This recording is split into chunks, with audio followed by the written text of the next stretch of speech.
Praise the lord. దేవుడు మనల్ని ప్రేమించి మనకు మరొక దినాన్ని అనుగ్రహిస్తూ వచ్చారు. అందుని బట్టి దేవునికి స్తోత్రం. ఉదయకాలము దేవుని వాగ్దానం, ఆదికాండము 26వ అధ్యాయము 3వ వచనం. నేను నీకు తోడయుండి నిన్ను ఆశీర్వదించెదను. సో దేవుడు మనల్ని ప్రేమించి దినమంతటి కొరకై ఈ శ్రేష్టమైన ప్రశస్తమైన వాగ్దానాన్ని మనకు అనుగ్రహిస్తూ వచ్చారు.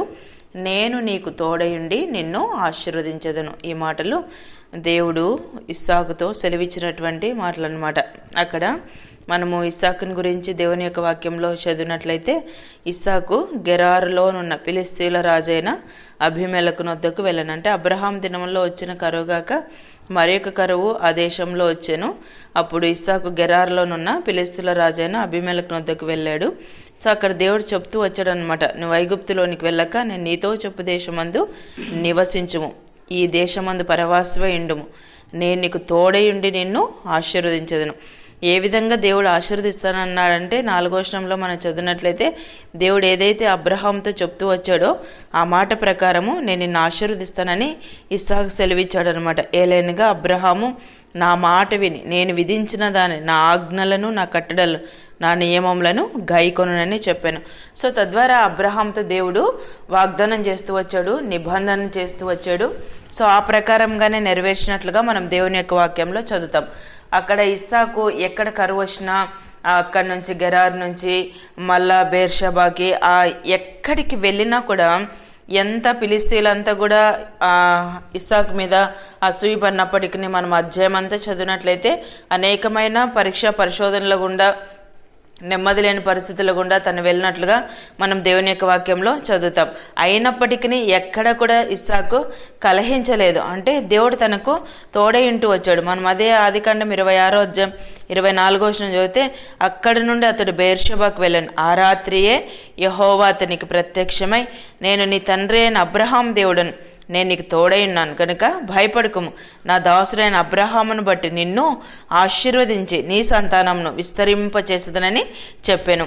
ఎందుకంటే అబ్రహాం ఎలాంటి వాడో దేవుడు బయలుపరుస్తూ వచ్చాడు. ఏలైనగా అబ్రహాం నా మాట విని, అంటే దేవుని యొక్క మాట విని ఆ ప్రకారం అబ్రహాం చేయగలుగుతూ వచ్చాడు. కాబట్టి అబ్రహాంతో చేసిన నిబంధనలు నెరవేర్చడానికి దేవుడు ఇష్టపడుతూ వచ్చాడు. కేవలం అబ్రహాం జీవితంలోనే కాదు కానీ అబ్రహాం సంతానాన్ని కూడా దేవుడు ఆశీర్వదిస్తూ వచ్చాడు. అంటే అంత ఖచ్చితంగా దేవుని యొక్క విషయంలో అబ్రహాం ఉన్నట్లుగా మనం దేవుని యొక్క వాక్యంలో చదవగలం. అంటే మనము ఆదికాండం 22వ అధ్యాయంలో చదువుతాం కదా, ఇస్సాకును బలి అర్పించేటప్పుడు దేవుడు అక్కడ అన్నాడు, ఇందువలన నేను తెలుసుకున్నాను ఎందుకంటే నువ్వు దేవునికి భయపడేవాడు అని.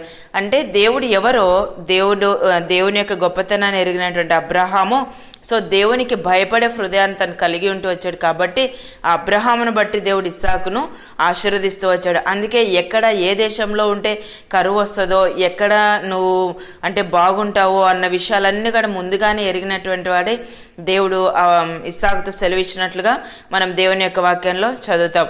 అక్కడ ఫిలిస్తీయులు, గెరార్లో ఫిలిస్తీయులు రకరకాలుగా తాను తవ్వించిన బావులన్నింటినీ కూడా పూడ్చివేసినట్లుగా దాని కొరకు కలహిస్తూ వచ్చారు, జగడమాడుతూ వచ్చారు. అయినప్పటికీ ఎక్కడా కూడా సో ఇస్సాకు సనిగినట్లుగా కూడా దేవుని యొక్క వాక్యంలో రాయబడలేదు. సో వాళ్ళు ఇంకా దానికి ఏదైనా ప్రతిఫలంగా చేశారంటే ఏమీ చేయలేదు. అదే దేశంలోనే తను అభివృద్ధి పొందినట్లుగా, మిక్కిలి గొప్పవాడైనట్లుగా, క్రమక్రమంగా అభివృద్ధి పొందినట్లుగా మనం దేవుని యొక్క వాక్యంలో చదువుతాం. సో అంటే అబ్రహామును బట్టి ఇస్సాకును దేవుడు ఆశీర్వదిస్తూ వచ్చాడు. ఉదయకాలం మనం కూడా మన చుట్టూరా ఇలాంటి మనుషుల ద్వారానే మనం వెళ్తూ ఉండవచ్చు. కొంతమందికి మనం బాగుపడుతున్నాము అని అంటే నచ్చదు, ఎందుకంటే వాళ్ళని ఎప్పుడు లాగి వేద్దామా అన్నట్టుగా ఉంటారు. అంటే మన చుట్టూరా ఉన్న మనుషులు అలానే ఉంటారు. కొన్నిసార్లు మన ఇంట్లో వాళ్ళు సహితము సో అలానే ప్రవర్తిస్తూ ఉంటారు. అయినప్పటికీ ఉదయకాలం దేవుడు మనకు వాగ్దానం చేస్తున్నాడు, నేను నీకు తోడయుండి నిన్ను ఆశీర్వదిస్తాను, నేను నీకు తోడై ఉన్నాను కనుక నువ్వు భయపడొద్దు. దేవుడే మనకు తోడయండి, దేవుడు మనల్ని ఆశీర్వదిస్తే, దేవుడే మనకి తోడయండి, దేవుడు భయపడొద్దు అని చెప్తే మనం ఏ విషయంలో కూడా మనం భయపడిన అవసరం లేదు. ఆయన మీద మనం ఆధారపడుతూ వచ్చినప్పుడు అబ్రహాము లాంటి దేవునికి భయపడే మంచి సుగుణం మన జీవితంలో ఉన్నప్పుడు, అబ్రహామును బట్టి ఇస్సాకును దేవుడు ఏ విధంగా ఆశీర్వదిస్తూ వచ్చాడో, ఇస్సాకు కూడా అబ్రహాం లాగానే అలానే ఉంటూ వచ్చాడు కాబట్టి తను బేర్షెబాకి వెళ్ళినప్పుడు కూడా దేవుడు తను ప్రత్యక్షమైనట్లుగా మనం దేవుని యొక్క వాక్యంలో చదవగలం. సో ఉదయకాలం దేవుని మీద మనం ఆధారపడుతూ వచ్చినప్పుడు దేవుడు మనతో మాట్లాడతాడు. మనం ఎలా ఉండాలో దేవుడు అన్ని బయలుపరిచేటువంటి దేవుడు, మనల్ని ఆశీర్వదించేటువంటి దేవుడు అనమాట. ద్వితీయోపదేశకాండం 2వ అధ్యాయం 7వ వచనం చదివితే, నీ దేవుడని యెహోవా నీకు తోడై ఉన్నాడు, నీకేమీ తక్కువ కాదు. మన దేవుడు మనకు తోడై ఉంటే ఏ విషయంలో కూడా మనకి తక్కువ చేయడు ఆయన. ఉదయకాలం నీకున్న పరిస్థితులను బట్టి నువ్వు బాధపడుతున్నావా? నాకున్న కొంచెంలో ఏ విధంగా నా భవిష్యత్తు నువ్వు ఆలోచిస్తున్నావా? సో నీలో ఉన్న దేవుడు గొప్పవాడు, సజీవుడైన దేవుడు. ఆయన నాకు తోడై ఉంటే నాకేమి కూడా తక్కువ చేయడం నువ్వు ఎప్పుడైతే విశ్వసిస్తావో, నమ్ముతావో, దేవుని యందు నువ్వు ఎప్పుడైతే ఆధారపడతావో, దేవుడు ఇస్సాకును కాదు కదా అబ్రహామును ఆశీర్వదించిన దేవుడు, ఇస్సాకును ఆశీర్వదించిన దేవుడు. సో ఉదయకాలం మనలను కూడా ఆశీర్వదిస్తాడు. అదే అబ్రహాం ఇస్సాకులు సేవించేటువంటి దేవుణ్ణే మనం కూడా కలిగి ఉన్నాం. సో మనం కూడా అదే దేవుని యందు విశ్వాసం ఉంచి ఉన్నాం.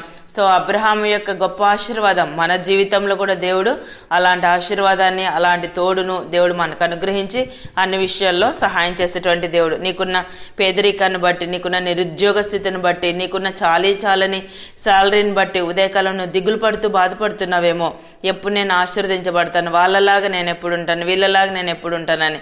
సో నువ్వు అలా అనుకోకూడదు. దేవుడు మన యొక్క సామర్థ్యతను బట్టి దేవుడు మనల్ని ఆశీర్వదిస్తాడు. మనం అడిగిన దానికంటే అధికంగా ఇచ్చి ఆయన ఆశీర్వదిస్తాడు. ఆ దేవుని ద్వారానే మనము ఈ సామర్థ్యాన్ని, ఐశ్వర్యాన్ని, ఈ ఆశీర్వాదాన్ని దేవుని ద్వారానే మనం పొందగలం. ఉదయకాలం దేవుడు మనకు అనుగ్రహించిన ప్రశస్తమైన వాగ్దానం మన జీవితానికి అన్వయించుకుని ముందు కొనసాగినట్లు ప్రభు మనందరికీ సహాయం చేయను గాక. ప్రార్థన చేసుకుందాం. ప్రేమైన తండ్రి, మీకు వందనాలు. యేసయ్య, మమ్మల్ని ప్రేమించి మాకు అనుగ్రహించిన ఈ శ్రేష్టమైన వాగ్దానాన్ని బట్టి స్తుతిస్తున్నాను ప్రభా. నేను నీకు తోడయండి, నిన్ను ఆశీర్వదించదని సెలవిచ్చారు. ఉదయకాలం నిత్య జీవపు మాటలు వింటున్న మీ ప్రజలందరినీ కూడా జ్ఞాపకం చేసుకునండి ప్రభా. మీ వాగ్దానం వారి యొక్క జీవితంలో నెరవేర్చి పరిస్థితులన్నింటిలో కూడా మీరు చాలని సహాయాన్ని మీరు కనుపరిచి ప్రభా కృప చూపిస్తూ రావాల్సిందిగా కోరుతూ యేసు ప్రభు నామమున ప్రార్థిస్తున్నాను తండ్రి. ఆమెన్.